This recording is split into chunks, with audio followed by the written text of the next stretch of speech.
Kipcor. It's the Kansas Institute for Peace and Conflict Resolution. And we are, at this year, as a matter of fact, we're celebrating 35 years as one of the oldest peace institutions in the country. We do conflict resolution work as a mediation center for programming that we do with divorcing and separating parents. And then we also just do cases that are in the community. Like if students, for instance, at Bethel were involved in a conflict, they could come to us free of charge and they would be able to work through their situation through processes that we would facilitate. We have hosted a plethora of events. We currently are in the throes of doing a peace lecture series. We'll have Sarah Smarsh here as our 2020 peace lecturer. But we've had many people who've come through our doors as peace lecturers, like Sister Helen Prejean, Kathleen Kennedy, Leonard Pitts most recently. So we feel very proud that we're able to bring those types of folks here and have them share their different views on peacemaking, social justice, all of those different things. And it's right here in Bethel in North Newton.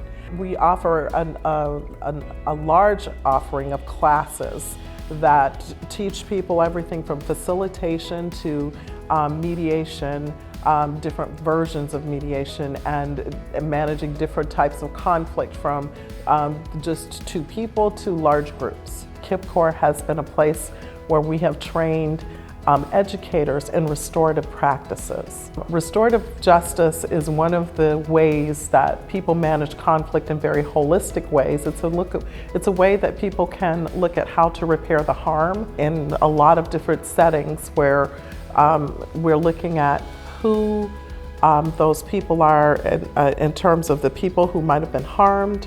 We're looking at the parties who have created the harm, and we're also looking at the ways that the harm impacted the community. So in the classroom is one of those ways that we're hoping we can work with educators throughout the state, which is something we're very proud that we've been able to work with over 1,000 teachers in the state of Kansas in restorative practices at different schools and school districts around the state. I think the work that we do is really important, and that's probably why I've stuck with it this long. We have the ability to help parents do better at what they're doing, and that's probably, to me, the key of what we do. And what I found most fulfilling is not just helping people solve their problems. I mean, that's important in what we do. However, it's giving them tools to figure things out on their own in the long term. Because we're happy to help folks, but at the end of the day, we want to give them tools that they can use to come up with their own solutions, because we know those are the best solutions, the most sustainable solutions.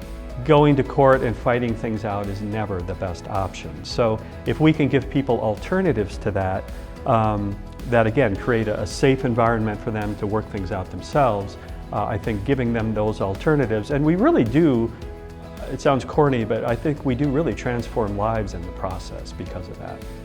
Much of the work that we do is confidential, but the work that we do is important because it transforms lives.